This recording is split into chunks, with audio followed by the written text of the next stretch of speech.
Il existe au moins deux façons de déterminer la valeur d'un coefficient directeur d'une droite non verticale.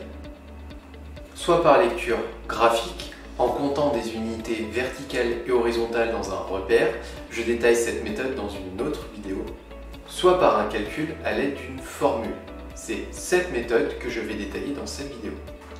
Pour appliquer cette seconde méthode, il faut connaître les coordonnées de deux points appartenant à la droite. Selon l'exercice, elles sont soit données dans l'énoncé directement, soit il faut les trouver par soi-même en utilisant la représentation graphique de la droite. Dans le cas où l'on a uniquement la représentation graphique de la droite, il nous faut déterminer les coordonnées de deux points appartenant à celle-ci.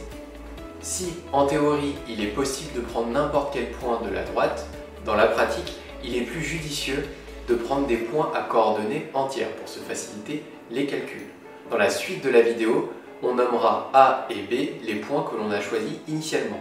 Et on notera X indice A et Y indice A les coordonnées du point A, et X indice B et Y indice B les coordonnées du point B. Dans certains exercices, il peut arriver que la précision permise par le graphique ne soit pas suffisante pour déterminer les coordonnées de deux points appartenant à la droite de façon suffisamment précise. Dans ce cas, en général, les deux points sont préalablement placés ou bien sont clairement indiqués dans l'énoncé comme appartenant à la droite. Et dans ce cas, il faut privilégier ces points pour gagner en précision. Une fois les coordonnées des deux points obtenues, on utilisera la formule suivante. Le coefficient directeur petit a est égal à y indice b moins y indice a, le tout divisé par x indice b moins x indice a.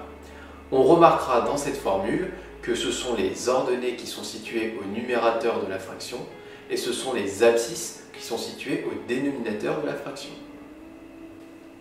Prenons un premier exemple et essayons de déterminer le coefficient directeur d'une droite dont nous ne connaissons que la représentation graphique. On peut bien sûr, pour déterminer le coefficient directeur de cette droite, compter un certain nombre d'unités horizontales et verticales. Mais le but ici va être d'illustrer la méthode exposée précédemment. On commence par choisir deux points qui sont situés sur la droite, et ce de préférence avec des coordonnées entières. Pour ma part, ici, je choisis ces deux points-là. On utilise alors la formule petit a égale y indice b moins y indice a, le tout divisé par x indice b moins x indice a. Ici, on a x indice a qui est égal à 1, y indice a qui est égal à 4, x indice b qui est égal à 2 et y indice b qui est égal à 7.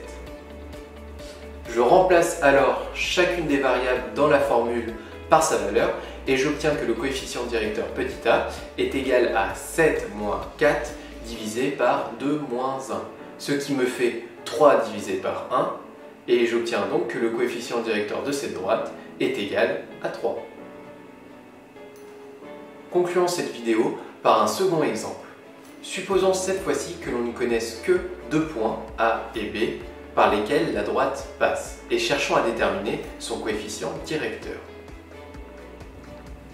L'intérêt de la méthode exposée dans cette vidéo est que, dans ce cas, il n'y a aucune nécessité à avoir la représentation graphique de la droite pour déterminer la valeur de son coefficient directeur. En effet, ici, on a directement que x indice A est égal à moins 1, y indice A est égal à 3,1, x indice B est égal à 1 et y indice B est égal à 5,1. On utilise alors la formule petit a égale y indice b moins y indice a divisé par x indice b moins x indice a. On remplace chacune des variables par leur valeur et on obtient que petit a est égal à 5,1 moins 3,1, le tout divisé par 1 moins moins 1, ce qui donne 2 divisé par 2 puisque deux signes moins font un plus. Finalement, on trouve que le coefficient directeur de cette droite est égal à 1. A noter cependant qu'avoir la représentation graphique de la droite permet une vérification de son résultat. En effet, si l'on trouve un coefficient directeur strictement positif, la droite représentative doit alors monter. Si on trouve un coefficient directeur nulle, c'est-à-dire égale à 0. La droite représentative doit alors être horizontale. Et enfin, si on trouve un coefficient directeur strictement négatif, on doit avoir une droite représentative qui descend.